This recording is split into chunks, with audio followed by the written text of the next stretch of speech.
Nós temos a fazer uma apresentação inicial para vocês aqui, falando do processo administrativo. Para fazer assim a apresentação, entrar na SUSEP, a gente tem que falar o início assim, do processo, como é que a gente chega a isso. A regulação, o termo regulação vem do inglês, confunde-se com regulamentação. No Brasil, isso aconteceu, nós começamos com as agências, por acaso, no governo militar. Foi a partir de 64 que tanto a SUSEP quanto o Banco Central foram criados, como autarquias na época, não eram agências reguladoras, mas já era uma adaptação ao que nós chegamos. Depois a CVM ainda foi criada como autarquia, hoje ela está com todas as características já de uma agência reguladora. Nós trabalhamos somente para 5 agências fiscalizadoras, representando os fiscalizados, que é Banco Central, SUSEP, ANS, Previc e CVM. Tá? O Decreto-Lei 200, ele dispõe sobre a organização e administração federal, estabelece as diretrizes para a reforma administrativa, conceitua a autarquia como sendo um serviço autônomo, criado por lei, com personalidade jurídica, patrimônio e receita próprias para executar atividade típica da administração pública, que requeram para o seu melhor funcionamento, gestão administrativa e financeira descentralizada. Já foi um grande avanço o Decreto-Lei 200, tá? As agências, as características dela, que ela possa ter uma autonomia administrativa, financeira, que ela possa regular o mercado em que ela atua, porque é uma legislação muito especial que, se vai depender de uma regulamentação através de lei, nós ficaríamos muito engessados. Foi através dessa criação dessas agências iniciais que nós fomos descentralizando. Essa independência que passa a ter. Nós tivemos, numa segunda etapa, nos anos 96, 97, 2000, a ANEEL, a Anatel, a ANS, e veio depois, e fomos avançando paulatinamente. Tá? A característica da agência reguladora é muito importante, porque o controle do executivo, o contrato de gestão e ouvidoria, o controle social, transparência e governança, o controle administrativo, autotutela e controle interno da própria agência, o controle legislativo, controle externo da administração indireta e auxílio do Tribunal de Contas, o controle judicial, o princípio de jurisdição única, o controle do Ministério Público Fiscal da Lei. Então, se você pegar todo esse arcabouço jurídico inicial, para a gente depois entrar no assunto específico SUSEP, tá? A grande vantagem é que todas as decisões, elas são autônomas. As agências têm uma característica que é de não ter assim, uma instância superior das suas decisões. Depois eu vou explicar as diferenças que existem em relação ao Banco Central, SUSEP e CVM, com os outros 2 órgãos que ainda existem na Previc, na ANS já é um pouquinho diferente, porque ela é a característica das outras agências. É que você não tem um conselho para fazer suas sustentações orais. Essa é uma grande crítica que nós fazemos às agências. Tá? Elas não têm assim, um conselho de recurso que vai ver as decisões da diretoria executiva. Tá? Bom, as agências já foram, só para concluir aqui essa introdução, foram reconhecidas pelo Supremo Tribunal Federal no voto do ministro Sepúlveda Pertence, que diz: nada impede que a agência tenha funções normativas, desde, porém, que absolutamente subordinadas à legislação e, eventualmente, às normas de segundo grau, de caráter regulamentar, que o presidente da República entender baixar. Então, dar a legalidade às agências. Tá? Bom, feita essa introdução aqui, eu gostaria já de entrar já na SUSEP, falando aqui da composição. No Decreto-Lei 73, de 66, o Banco Central foi criado em 65, por isso que eu digo que tudo aconteceu aí nessa década. Por acaso era o início do governo militar, nós estamos comemorando aí os 50 anos, né? Mas veio assim dar uma agilidade ao mercado financeiro brasileiro. Eu, quando fiz um curso de bancos centrais da América Latina no México, eu tive o orgulho de ouvir lá no México dizer o seguinte: nenhum país do mundo tem o controle do capital que entra e que sai do Brasil que tem o Brasil. Porque o Banco Central tem um sistema Sisbacen que ele controla tudo, ele sabe quanto dinheiro entra e de quem é. Então, isso dá um orgulho muito grande para nós brasileiros, e exatamente foi já com a criação dessas entidades próprias e não ficar vinculado como era antigamente. A gente estava vinculado a um ministério que tinha várias secretarias e que não eram especialistas. Tá? E outra coisa muito importante com a criação dos bancos também, no caso dessas primeiras entidades, é que eles têm um conselho de recursos. No caso do Banco Central, é o Conselho de Recursos do Sistema Financeiro Nacional. E o da SUSEP é um nome tão grande que a gente fala CRSNSP. É o Conselho de Recursos do Sistema Nacional de Previdência Privada. É o CNSP, senão a gente não vai lembrar tudo.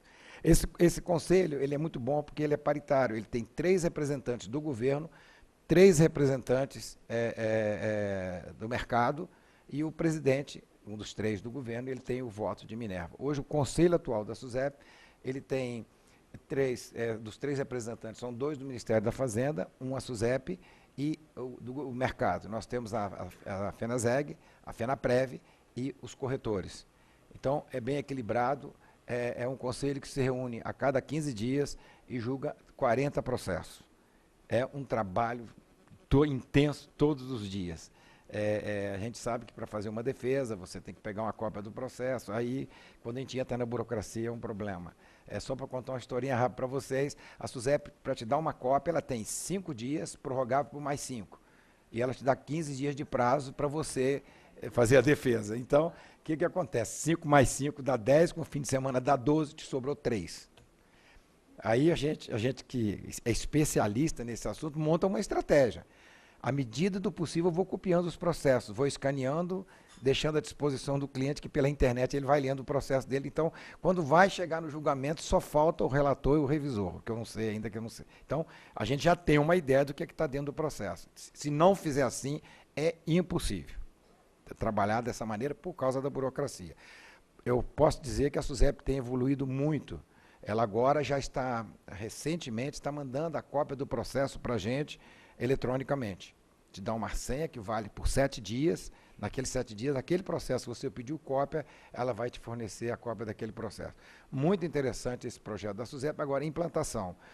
Gente, serviço público é um negócio muito difícil. Sai a norma, bom, agora vamos implantar. Porque antes, como é que funcionava? A gente pegava a cópia, tinha que ir lá tirar xerox, etc. Tal, aquela fila do xerox. Hoje, tira a cópia. Só que não tem funcionário para escanear. Aí você entra na fila do scan. Bom, aí é que eu digo, a gente começa a usar estratégias. Se eu tenho um prazo, quando eu peço visa, eu olha, o meu prazo é tal data. Que normalmente eles me entregam 2, 3 dias antes mesmo, mas se amanhã eu for prejudicado, eu vou alegar ali que eu escaneio isso tudo, guardo todas essas informações para me auxiliar na minha defesa. Até para pedir para retirar de pauta o processo que não teve tempo para ler. Quando é um processo muito extenso, muito complicado, é uma tese... a gente fica muito preocupado quando é um assunto específico da empresa, mas esse assunto aqui, e nós estamos com um caso lá agora, que vai a julgamento, hoje é quinta, hoje, que a decisão vai refletir em todo o mercado. Então, não podemos pegar em 3 dias e estudar aquilo ali. Então, a gente pediu para retirar de pauta na última, para poder nessa fazer a defesa. Tá? Então, a gente tem assim um cuidado muito grande, porque no volume de processo que nós temos, de clientes, a gente representa um grande número dentro do mercado de seguros. Então, as decisões que a gente, as defesas que a gente faz, a gente reflete no mercado. Vocês sabem como todos os conceitos, como é que funciona, faz com sustentação oral, dá prioridade aos advogados, todos fazem as suas defesas e tem outros compromissos. Por estratégia nossa, nós assistimos todas as decisões do Conselho, tendo advogado ou não. Nós somos quase que os fiscais lá dos conselheiros. Tá? Mas isso é muito importante, porque nós pegamos algumas teses que não são divulgadas. Quem lê as divulgações da SUSEP, aquilo em nada é a mesma coisa. Então, você não consegue perceber o porquê que ganhou. Foi até, de repente, você ganhou por uma prescrição, mas você não sabe por que foi como é que está a prescrição, por que se deu a prescrição. Então, se a gente não fizer esse trabalho preliminar de base, fica muito difícil. Então, a gente procura muito fazer. Esse conselho, como eu já falei, de 15 em 15 dias, né? e a sustentação oral. A gente diz assim ainda que existe uma possibilidade, se você perder no conselho ainda, que é a revisão. Existe. Muito poucas. Nós só temos 10 revisões nesses 19 anos que atuamos. A outra coisa importante, todas as decisões do conselho, porque a gente fica até tarde, nós sabemos as teses que estão lá, elas estão catalogadas desde a primeira reunião do conselho. Isso faz toda a diferença. Como nós estávamos conversando aqui hoje cedo, o Dr. Google te explica tudo. Você bota a palavra-chave lá, você vai lá, nosso sistema é mais ou menos um mini Google, bota a palavra-chave lá, decisões dessa aqui, não, foi essa. Então, é uma maneira de trabalhar que a gente encontrou para enfrentar essa dificuldade operacional. O mercado de segurador, isso aqui até complementando a palestra do desembargador Renato, em 2003, ele tinha 165,4 bilhões em receitas e cerca de 3,8 do PIB. Você vai dizer, 3,8 do PIB é muito pouco, mas eu posso dizer a vocês que em 2000, quando eu trabalhei na SUSEP, fui chefe do DECOM, era menos de 2%. Então, é um mercado que cresce muito, muito. Então, é um número significativo. O novo superintendente, que é um atuário, ele criou um laboratório dentro da SUSEP. Não temos que esperar as seguradoras criarem o produto. Nós temos que trazer produtos novos, produtos que tem no mundo, que são sucesso. Então, ele criou um laboratório e começou com umas ideias muito boas. O atual superintendente tomou posse há uns 2 meses atrás. É nome difícil, Weisenberg. Alcançou um montante de 472 bilhões em reservas técnicas. Essas reservas técnicas é o que alavanca o desenvolvimento, as obras de infraestruturas. Nós temos hoje 121 seguradoras, 20 de capitalização, 24 de previdência e 80 mil corretoras de seguros. No Resseguros é uma história interessante. O monopólio do IRB acabou em 2010, não é isso? Nós tínhamos um ressegurador, que era o IRB, estatal, tem que tomar benção lá. Abriu-se o mercado. Hoje nós temos, de resseguradores, 113, sendo... Desculpe, não, é 113, sendo 14 locais, 32 admitidos, 67 eventuais, além de 38 corretoras de resseguro. Gente, esses números todos aqui, esses 38 mais os 113, só existia uma. Isso aumentou o trabalho da SUSEP enormemente, aumentou o trabalho de todos os que estão envolvidos aí no mercado de seguro. Muito interessante esses números. Falando aqui um pouquinho ainda do conselho, a composição dele hoje está reduzida, já tem várias composições. Uma época até nós tínhamos o Ministério da Justiça, o Ministério da Previdência. O Ministério da Previdência se justificava por causa da Previdência privada, aberta, né, que funciona, porque lá previa que a Previdência é fechada, que lá é onde tem. Tinha até a CVM. Hoje está voltado ao Ministro da Fazenda, ao Superintendente da SUSEP e o representante do Banco Central. Obrigado.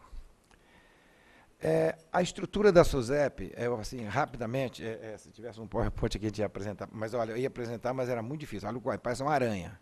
Se entender isso aqui, se eu mostrar para você, vai ser pior ainda. Mas ela é muito fácil de entender, porque ela não mudou a estrutura antiga. Ela apenas ampliou. Ela tinha, na base, gerência, a parte de execução, tinha 4, passou a ser 8. Mas a estrutura em cima não mudou.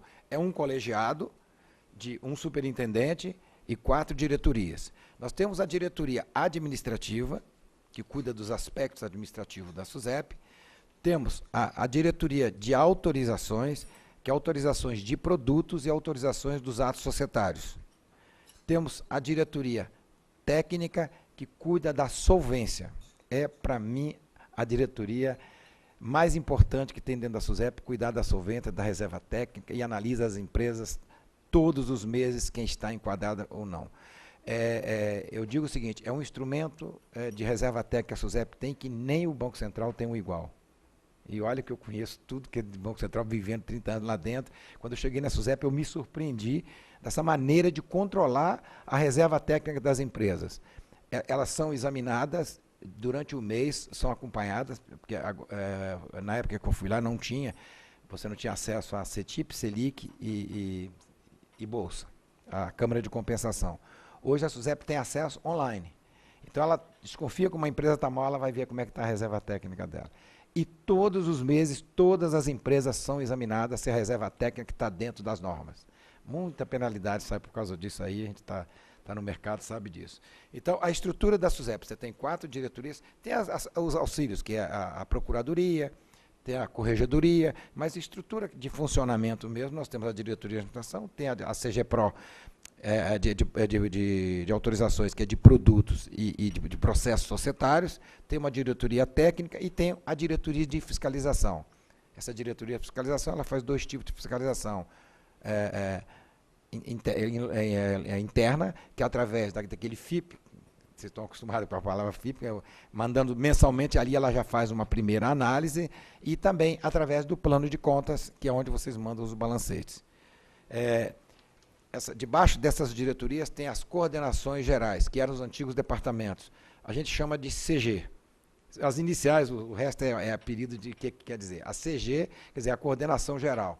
Debaixo da coordenação, isso vale para todas as 4 subordinações às diretorias. Debaixo das coordenações gerais vem as coordenações. E debaixo das coordenações vem as divisões. Em todas as áreas da SUSEP, é esta hierarquia. E o processo, ele entra, vai lá embaixo e volta e chega até a diretoria para decisão. Então, sempre vai ter essa tramitação, independentemente de que área esteja. Lógico que tem algumas áreas, tem delegação de competência, que o assunto termina no coordenador geral, não vai ao diretor, em casos que vai até o superintendente. Tá? Mas é uma estrutura bem... Eu digo assim, que eu estive na SUSEP, eu acho que a SUSEP faz milagre com o número de funcionários. Hoje tem o dobro, mas ela tinha 300 e poucos funcionários, hoje tem em torno de 500. Quando eu estava no Banco Central, o departamento de normas do Banco Central, que só faz normas, tinha quase 100 funcionários. O Conselho de Recursos, que o Banco Central tem um, a SUSEP tem outro. O Conselho de Recursos da SUSEP tem 2 funcionários de carreira e o resto é terceirizado. Tem que fazer milagre. Então, às vezes a gente critica muito a SUSEP, mas tem que estar lá dentro para ver as dificuldades que tem, né? Bom, eu estava falando de cada uma das coordenações, mas eu não vou entrar nesses detalhes, porque eu gosto mesmo para o debate depois. Viu? Debate que a gente vai tirar as dúvidas de vocês aí. Aqui são as atividades de fiscalização, não precisa.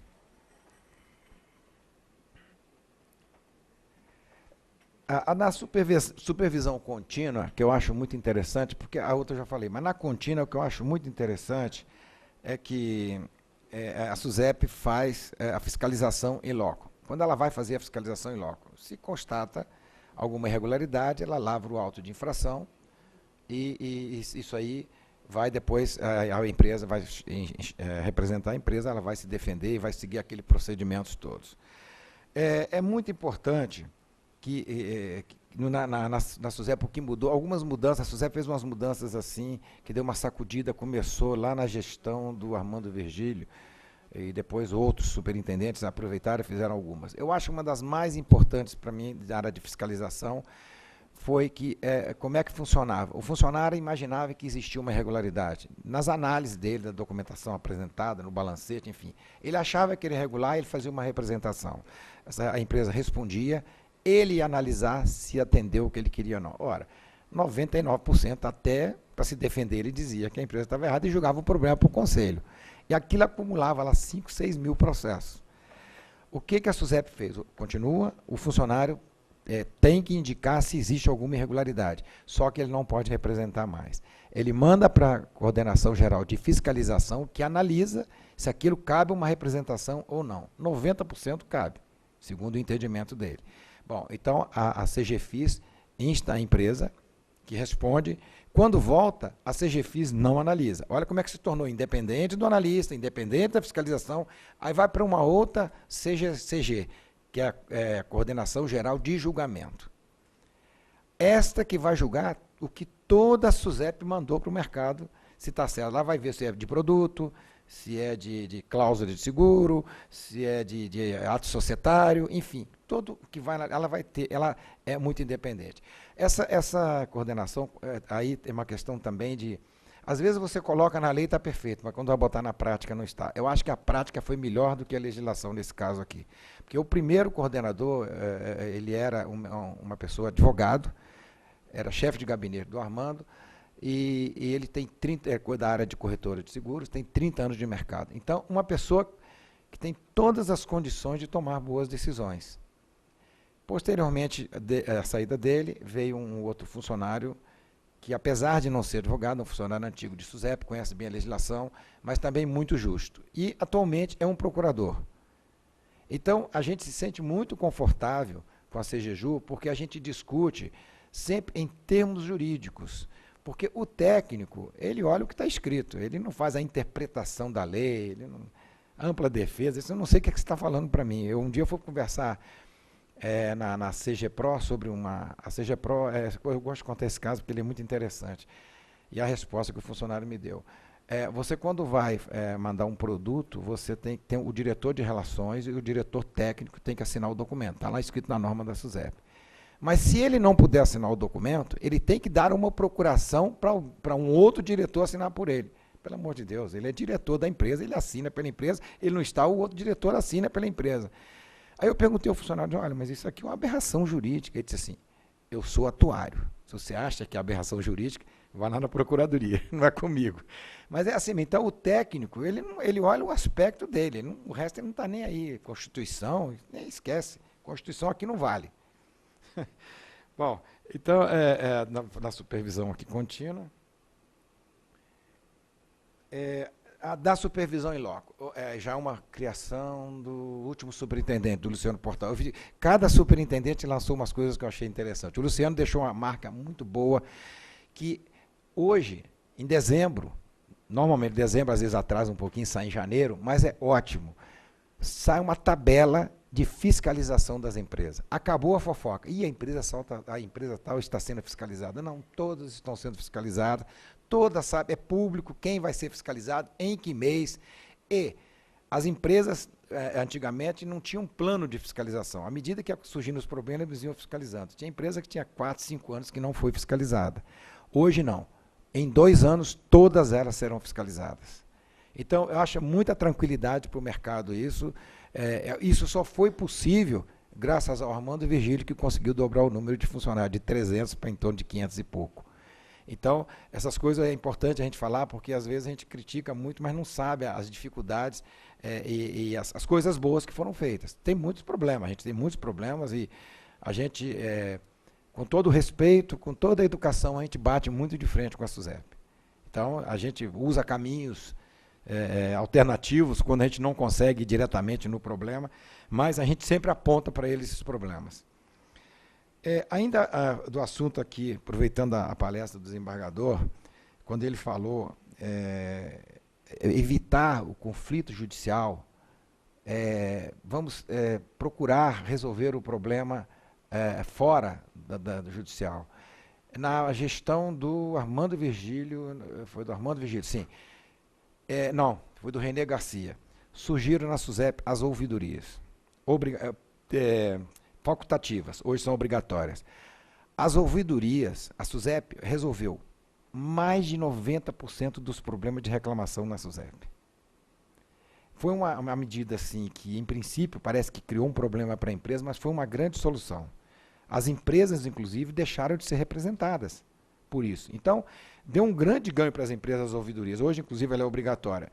E historicamente, quando eu fui para a SUSEP, que o diretor que me convidou, ele disse assim, imagina o Banco Central 20 anos atrás e a SUSEP hoje. Então, isso aqui tem que se modernizar. Então, a SUSEP sempre copia quase o que o Banco Central faz, copia. Quando não copia, que sai no Diário Oficial, eu mando para eles, o Banco Central soltou essa norma aqui, vê como é que vocês vão fazer aí.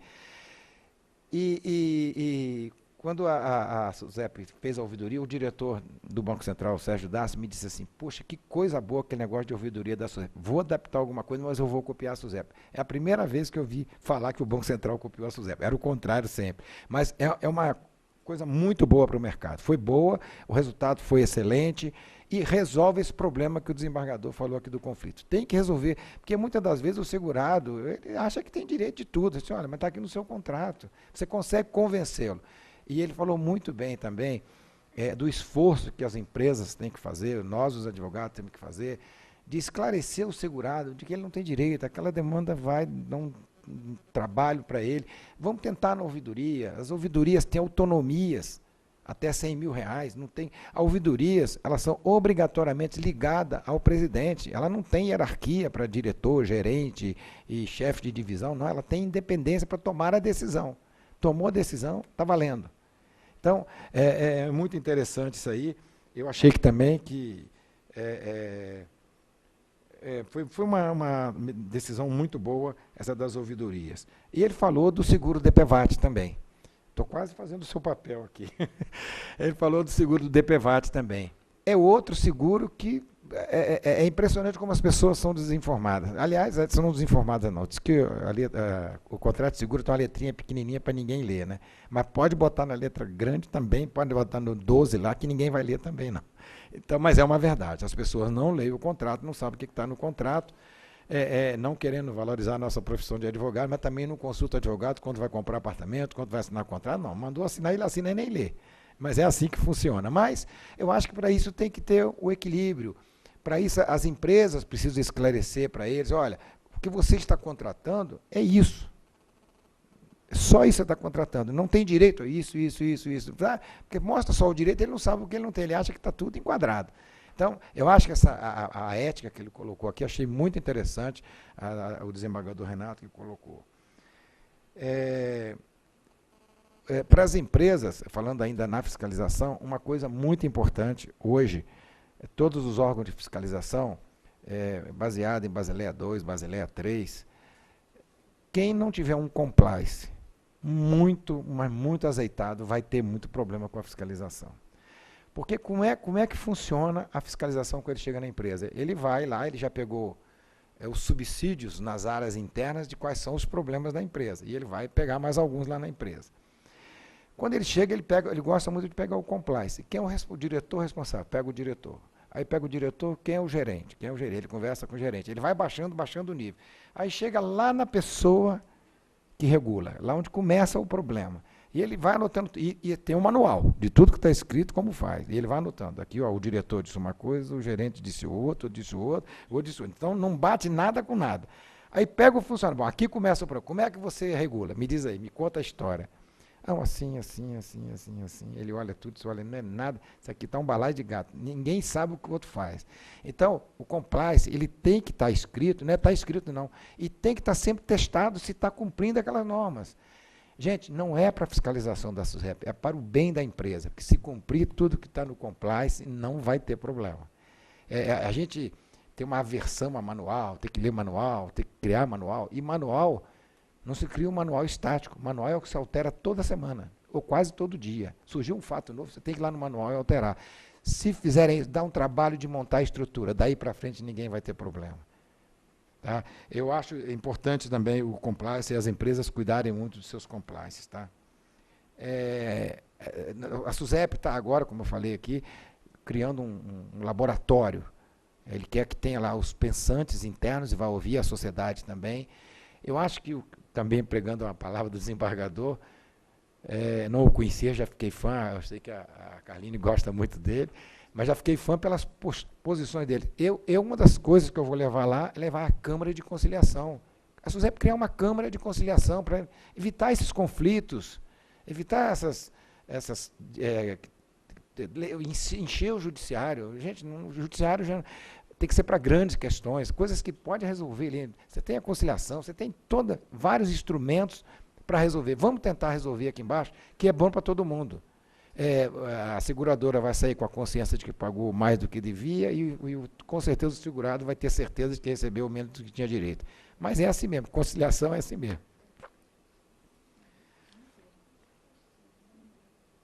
Bom, agora eu vou entrar aqui numa parte que...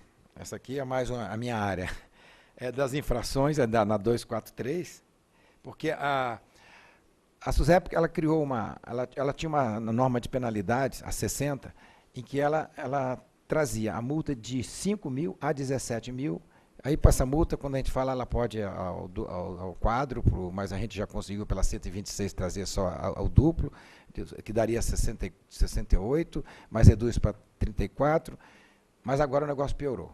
A multa começa com 5 mil e vai a 1 milhão. E o que é pior ainda, antes quem era multado era a empresa, hoje quem é multado, o diretor, não. O diretor, o contador, o atuário, o regulador, o advogado. Gente, é muito ampla essa norma. Ela veio muito séria. A boa notícia é que tem poucas representações atingindo pessoas que não sejam diretores estatutários. Mas isso está na lei, está na norma. Qualquer dia eles pegam. E nós já temos alguns casos. Já pegaram uma coordenadora de uma área que o diretor assumiu. Disse, não, ela fez por minha ordem. Não interessa. O fiscal é o fiscal. Está na norma, ela fez, ela vai ser punida, ela que se defenda. E ela responde pessoalmente. Então, quando surgiu a 243, nós fomos fazer a convite em Curitiba, um seminário. O contador levantou e disse assim, estou fazendo meu pedido de demissão hoje. Eu não tenho dinheiro para pagar essas multas aí. Então, eu prefiro fazer contabilidade de condomínio do que pagar essas multas. Então, mas elas são muito graves. E os extremos da multa, você não sabe quanto vai ser. Você tem multa aqui que começa em 10 mil, vai a 200. Vai ser 200, ou vai ser 10, ou vai ser 100. A gente não sabe como vai ser. A tendência é que vai começar por baixo e vai aumentando à medida que a empresa vai tendo novas penalidades. Mas é penalidade de tudo que tem para todo gosto. Tá? Ele começa... Ele começa aqui, só um minutinho que eu acho que eu me perdi aqui no início. Sessão 2, sessão 1. Só um minutinho, por favor. Não, está aqui mesmo. Ok, vamos lá. Ele começa das infrações contábeis, aquilo que está na contabilidade. Aí ele começa, na escriturar, não sei o que lá, de 100 a 200. Não manter na matriz e nas filiais, no caso, de 10 a 100. Aí depois das infrações societárias. São várias delas aqui. Não manter atualizada perante a SUSEP as informações de alterações do FIP, etc. E tal. As multas geralmente nos societários são de 10 a 100. Não realizar a assembleia no prazo. Não publicar as demonstrações financeiras. Tudo isso cada um item desse aqui é uma multa de 10 a 100. Dar posse ao diretor sem estar aprovado na SUSEP. Isso, quando falei diretor, ele está falando todos os órgãos da administração, conselheiro fiscal, a diretoria, etc. e tal, sem prévia homologação da SUSEP. Todas essas aqui são multas de 10 a 100. Aí vamos para a seção 4, das infrações pertinentes aos produtos e sua comercialização. Na de produtos aqui, elas começam... Só um minutinho. Está aqui. Não cumprir ou retardar o cumprimento de obrigação assumida. Olha só como é que o produto é alto. Vai de 10 a 300.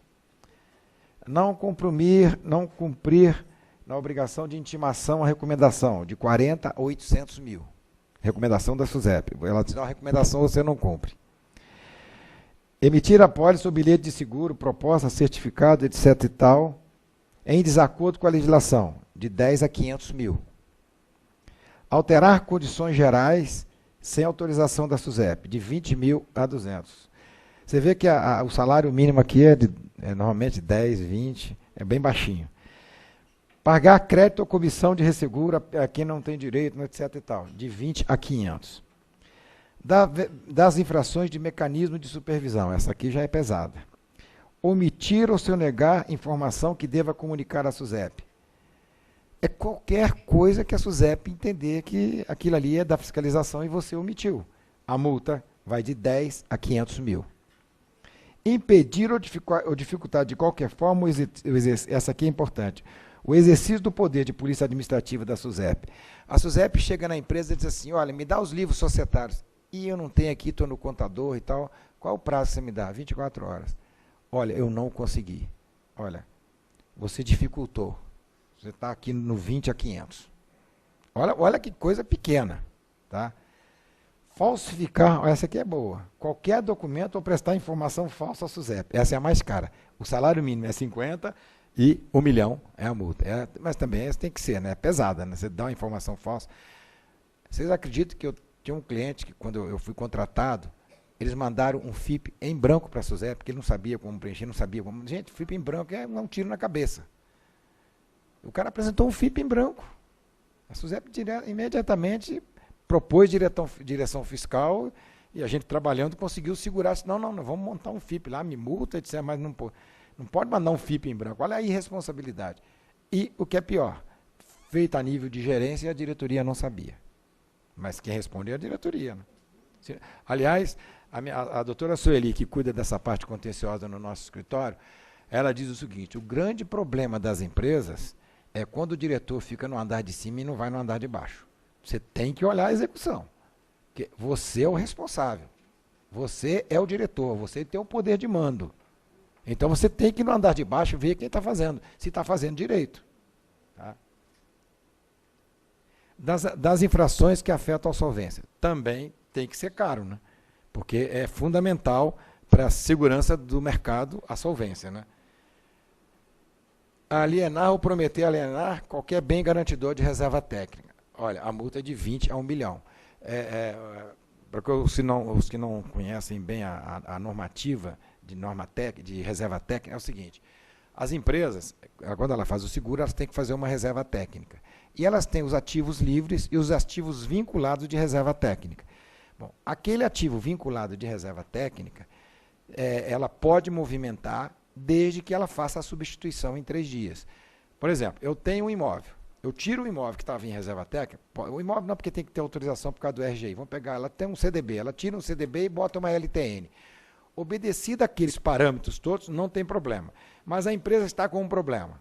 A SUSEP vai lá e tira dela a livre movimentação, porque isso aqui que eu estou falando é a livre movimentação. Tira dela a livre movimentação. E ela tirou, comunicou para a empresa, o jurídico tomou conhecimento, o contábil tomou conhecimento, mas não falaram nada para a mesa de operação. O cara mandou pau. Quando chegou lá, a SUSEP, opa, porque essa aí ela acompanha diariamente.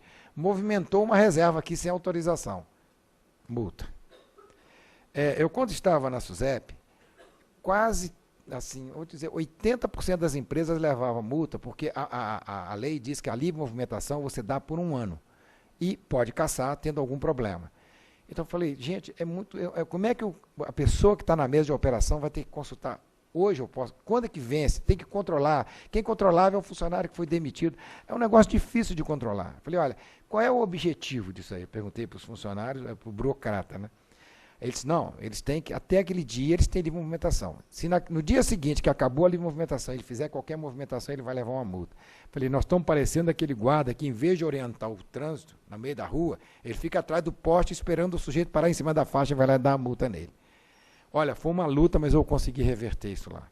Falei, não, nós vamos estabelecer uma data. Por acaso, essa data até hoje é respeitada. Vamos dar a livre movimentação para todo mundo até 30 de junho. De 30 de junho. E de junho, se ninguém tiver, os que não tem problema, automaticamente. Aí era um processo que se fazia lá dentro. Burocracia, rodava, pareceres, um negócio de louco. E se eu não tiver nenhuma regularidade, no dia 1º de julho de cada ano, eu automaticamente solto uma carta de livre movimentação. Aí o burocrata analisou as decisões minhas, ele virou para mim e disse assim, o chefe da reserva técnica, por acaso é até meu amigo hoje. E se você, vamos partir no exemplo aqui, em outubro você cassou a livre movimentação dele. Quando chegou em janeiro, ele resolveu o problema, você liberou a livre movimentação dele. E aí, como é que você vai fazer 1 ano? Você vai descasar tudo de novo? Eu disse, não, em janeiro eu só dou até junho. Ah, mas a lei manda que você dá 1 ano. Quem vai ser prejudicado com isso aí, se eu der menos de 1 ano? Não atrapalha nada. Eu continuo, aí quando eu dou ele de janeiro até junho, e de julho para frente ele vai continuar 1 ano. Mas finalmente pegou e vale até hoje isso lá. Mas você vê, às vezes, uma coisa, é porque a lei está no antigo, eu gosto sempre de citar isso, o antigo artigo 85 do Código Civil, o atual 112 do novo Código, vocês vão ler lá, a hora que vocês não tiverem saída, a saída está lá.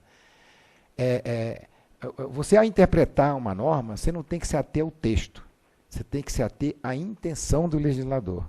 E esse caso se aplicava exatamente o que eu disse, olha aqui, está no código. Qual é a intenção? Eu quero que de ano em ano você tenha, mas não quer dizer que seja 1 ano, depois eu mudo e fazer uma burocracia desnecessária. Então, o artigo do Código Civil dá amparo, inclusive, para isso que nós fizemos, e está até hoje. Logicamente, teve que submeter a Procuradoria, que fui lá conversar com o advogado, explicar o objetivo, mas conseguimos implantar isso aí. Bom, então vamos lá falar da reserva técnica. É um mínimo de 20, o máximo de 1 milhão. Aplicar ou vincular os recursos exigidos no país para garantia de operações na matriz. Os recursos garantidores de provisão técnica e fundos especiais garantidores de obrigações e outras provisões exigidas em desacordo com a legislação. Multa também de 20 a 500. Não apresentar um plano de operações de resseguro previamente. A aceitação de risco no exterior. Porque quando ele fala, a legislação que fala em risco no exterior, etc. e tal, porque antigamente nós só tínhamos o IB tinha um prazo para aceitar ou não o resseguro, quando ele não aceitava, você podia fazer um resseguro no exterior, por isso que ainda faz referência ao exterior. Multa de 25 a 300. Não efetuar a liquidação dos saldos relativos a operações de resseguro no prazo. Multa de 25 a 200 mil. Das infrações pertinentes às intermediações, aí que nós começamos já a atingir aqui os corretores. Tá? Transferir a responsabilidade por seguro ou substituir a sociedade seguradora responsável na vigência de apólice, sem a prévia autorização da SUSEP. De 5 mil, essa é a da multa mais baixa da SUSEP, a 200 mil. Falsear ou omitir informações à sociedade seguradora ou resseguradora, necessária à análise da aceitação do risco, de 5 mil a 500 mil. Todos esses itens que eu estou lendo aqui, está na resolução 243, tá? Bem itenzadas. Cobrar do segurado qualquer outro valor relativo ao seguro, além das especificações. Aqui que pega o corretor, tá?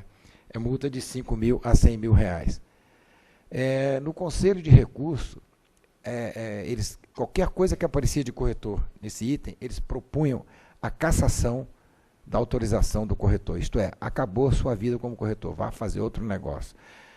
Graças a um trabalho dos advogados, conseguimos convencer aos conselheiros, e hoje a gente consegue que ele tenha uma penalidade, 3 meses, 6 meses, 1 ano, dependendo da gravidade, e em alguns casos, só pagar a multa, obedecendo essa tabela. Quando surgiu essa tabela, que a gente levou essa tese para o conselho, e hoje, felizmente, os corretores, porque tem pessoas que cometem uma irregularidade, nem sabem, cometeu irregularidade porque mudou o endereço. Vai pagar 5 mil de multa. Mas, gente, pelo amor de Deus, a multa é tão boba. Aí dá uma advertência nele só, pronto. Das infrações dos prestadores de serviço, auditoria independente e avaliações atuariais. Aí que pega todo mundo agora, tá? Todos eles, a multa de 20 mil a 200 mil. Das demais infrações, agora, gestão temerária fraudulenta, de 5 mil a 1 milhão.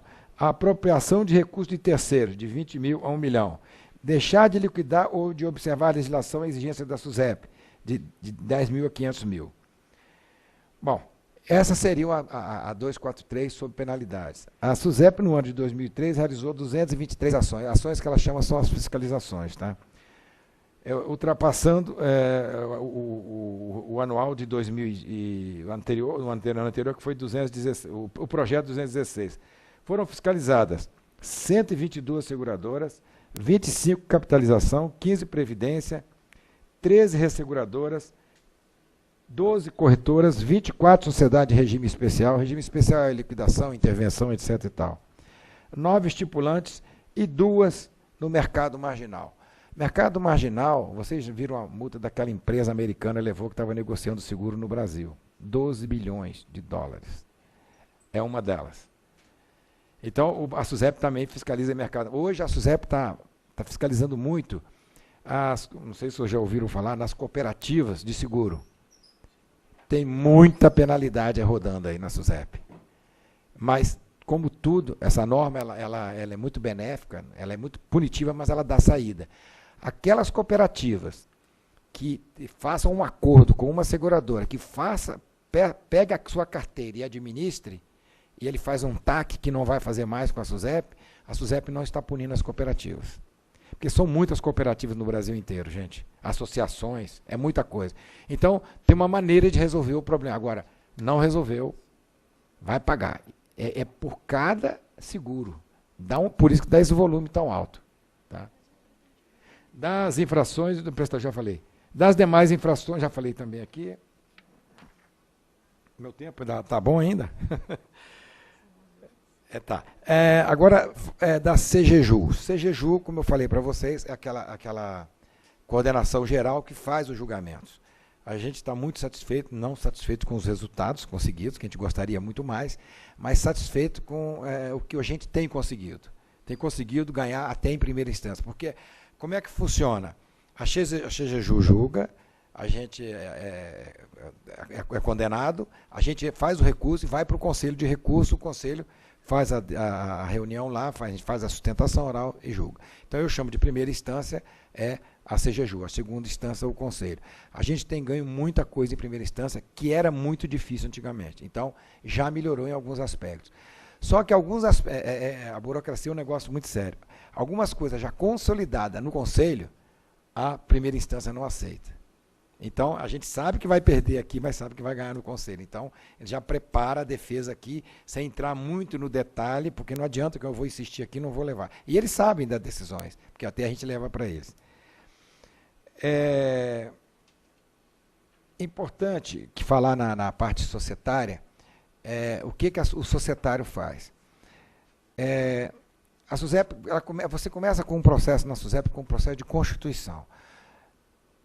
Tem uma norma específica, a Resolução 66, que trata da constituição de uma empresa. Na constituição de uma empresa, na cisão, fusão, incorporação, transferência de controle e a ampliação de área de atuação, que são assuntos mais importantes, você não pode fazer o ato e levar a SUSEP. Fazer a assembleia, tomar a deliberação. Não posso fazer o ato de constituição e levar. Não, não pode. Você previamente tem que apresentar a SUSEP. Você apresenta o plano de negócio, você apresenta todo o seu projeto que você quer, como vai ser, as minutas dos atos e tudo que você precisa. A SUSEP analisa e te dá o ok. Ok, pode fazer. Pode constituir a empresa, pode fazer a cisão, pode fazer a incorporação, enfim, o ato que você quer. Nós fizemos a primeira fase, 166. Aí nós caímos na segunda fase, que é a resolução 260, e mais a 136, que trata se tiver eleição, que geralmente tem. A não ser a cisão, incorporação e a ampliação de área. Então, aí nesse momento que você faz o processo, faz o ato, leva na SUSEP. Depois que a SUSEP aprovou, leva para a junta comercial. Sobre a junta comercial, não estava nem na palestra, mas eu queria fazer uma observação muito interessante também. O Ministério das Pequenas e Médias Empresas, em janeiro agora, soltou umas instruções revogando tudo que tinha de velho na junta, até o nome, DNRC mudou, agora é DREI, DREI. E 14 normas, depois soltou mais outras normas, então tudo hoje é muito simplificado. Como é que funcionava antigamente? Eu tinha um processo aprovado pela SUSEP, eu levava na junta comercial, tudo isso é tempo. Né? Quando eu estou falando uma autorização na SUSEP, eu estou falando em 1 ano. Quando eu estou falando no Banco Central, eu estou falando 2 ou 3. Eu agora tive uma corretora de câmbio de 7 anos. Uma sociedade de microcrédito estrangeiro, 6 anos. É um absurdo isso. Então, a SUSEP normalmente é em torno de 1 ano. Então, eu levo 1 ano na SUSEP. Aí, quando eu vou para a junta comercial, normalmente, 30 dias. Aí, eu vou para a Receita Federal, 30, 60. Aí, eu vou para a Prefeitura, mais 30, 60. Então, 6 meses, a empresa que já está autorizada pelo órgão fiscalizador, ainda depende de tudo isso. O que é que veio fazer essa nova norma que a DREI, que o Ministério adotou, criando inclusive a DREI? Eu faço a empresa que eu estou autorizada, aí eu vou na Receita Federal e digo, olha, estou aqui com o contrato o social, ou a ata de assembleia, estatuto, dou as informações que ela me pede, ela me dá um CNPJ, como se fosse provisório, que eu vou mostrar aquele CNPJ para a junta. É um CNPJ para a junta. Mostro a junta. Vou na prefeitura, tudo aquilo que eu ia fazer para o alvará, eu faço antecipadamente. Aí a prefeitura me dá também uma autorização. Pego aquilo tudo e levo para a junta, mais o meu procedimento normal de junta. A junta examina tudo, eu já saio de lá prontinho. Perfeito, a norma é perfeita, execução zero.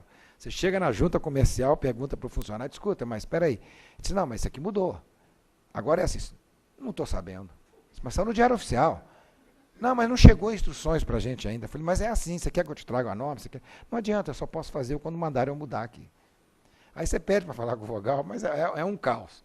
Nós estamos com 2 processos de arquivamento na junta no Rio de Janeiro, porque a gente faz só no Rio de Janeiro, porque o custo é muito alto, não compensa para o cliente. Gente, cada hora é uma exigência nova que eles fazem agora. Por que não? Porque é a nova norma. E a gente leu a norma de destrinchamos a norma toda para não ter problema, mas cada hora é de um jeito. Né? A última exigência que caiu é que a palavra estava com acento e não pode ter acento. Não, tem, mas tem uns negócios assim, tem o tamanho da página. Gente, o tamanho da página, o tamanho da letra, tudo, mas está tudo na norma, eu concordo. A norma agora diz tudo isso.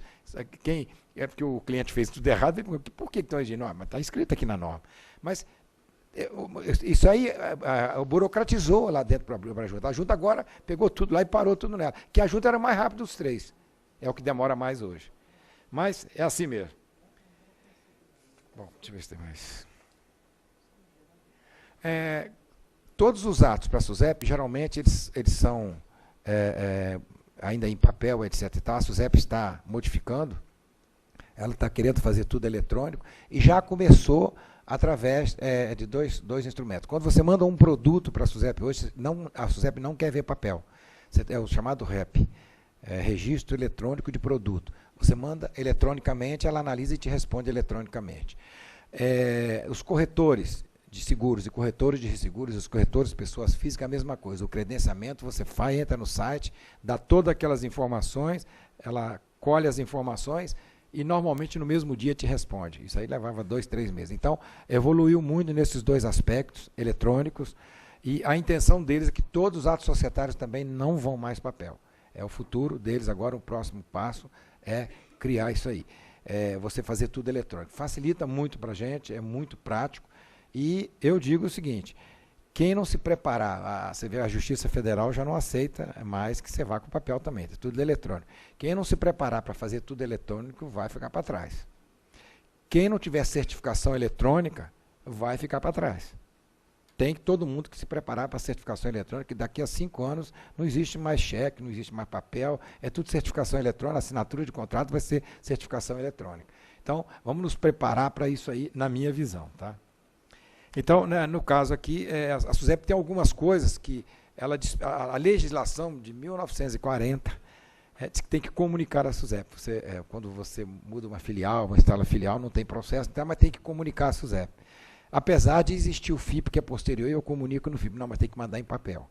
Está aqui escrito que é assim. Mas isso, quando eu estava lá, eu quis mudar na SUSEP, mas não pode, que está no Decreto-Lei 73. Você tem que mudar a lei. Então é complicado. Eu falei, mas gente, fizeram tanta alteração na lei, aproveita uma hora e acaba com isso. Vocês querem ver uma outra coisa que está na lei, que a SUSEP tem que cumprir? As seguradoras, elas têm que ter uma representação em cada capital do Estado aonde ela tenha risco. Eu tenho uma construtora aqui de São Paulo que está com uma obra com risco lá em Manaus. Eu tenho que ter uma representação lá em Manaus. Manaus ainda é fácil, mas eu tenho lá no interior aquela cidade que leva 3 dias de barco. Aí eu tenho que ter uma representação em Manaus, para que o cara, quando for reclamar, traga a representação dele em Manaus. Que Manaus vai fazer o quê? Pega a reclamação dele, bota no envelope e vem. Eu falei, gente, nós temos internet, saque, ouvidoria, 0800, tudo instrumentos mais ágeis e melhores. Mas não pode, porque está na lei. Mas revoga isso, porque isso é de 1940. Então temos que revogar. E o Decreto-Lei 73 é de 65. Então, no 65, nós estamos em 2014. Então, isso é que precisa, essas coisas, esse grupo de trabalho, eu vou levar isso também, olha, não ficar só revogando resoluções circulares, não. Faz um projeto de revogação de lei, vai anotando tudo que precisa. Um dia que são coisas lógicas, que eu não vejo lógica, mas você tem que ter uma representação do Estado. Aí a seguradora, o que eu faço? Falei, olha, liga para o presidente da OAB, pede para ele te indicar alguém, para ganhar meio salário mínimo, só para pegar os papéis e mandar para cá. Geralmente o presidente da OAB sabe, deixa para mim, falando em cidade de interior, quando pergunto para ele, deixa que eu faço isso. É uma coisa tão simples, qualquer pessoa pode fazer, mas você precisa ter alguém lá para te representar. Então você tem que ter um endereço, um nome de uma pessoa lá. Então é muito complicado isso, mas aí eu vou aproveitar essa comissão nova. Eu tenho várias sugestões lá. Quando surgiu a resolução 260, que trata da instrução dos processos societários, eu fiz 3 páginas de sugestões de mudança. Só que quem fez a 122 fui eu, quando estava lá. Quando eu fiz as sugestões que eu fui lá, o funcionário virou para mim e disse assim, é engraçado, né? A sua 122 era perfeita, né? Agora a nossa 260 teve 3 páginas de sugestões. Eu estava com o cliente assim, eu não consigo examinar o teu processo, que eu tenho que examinar as sugestões dele e responder. Falei, não, peraí, vamos falar as coisas. O que eu peguei a 122 é porque era tudo esparso. Você ia fazer um processo que você tinha que olhar várias normas. Eu concentrei tudo numa norma só. mas eu fiz aquilo também de afogadilho. Eu estou apontando os erros que eu cometi lá atrás. Eu sei que estão errados. E é de lá que vieram os erros. Vocês ampararam aqui. Mas então eu procurei corrigir os erros. E outra coisa, não diga para o teu cliente que eu estou prejudicando ele, não, que eu estou dando uma assessoria de graça para a SUSEP. Estou dando um parecer para a SUSEP que está errado. Então não é bem assim a coisa, não. Então, mas a 260, ela agrupou tudo num instrumento só. Ainda tem a 66, tem a 136 que é de eleição. Eles estão falando em fazer reformulação. Eu falei, gente, bota tudo numa norma só. Acaba com esse de várias normas, várias circulares. Lógico que tem que ter hierarquia, tem que ter a resolução circular, a carta circular, mas na mesma, não vão botar em várias, bota tudo bota em capítulos, que é muito mais fácil. O exemplo está aqui, os capítulos da 243. Se eu fosse fazer uma norma para cada penalidade, ia ser um monte de normas.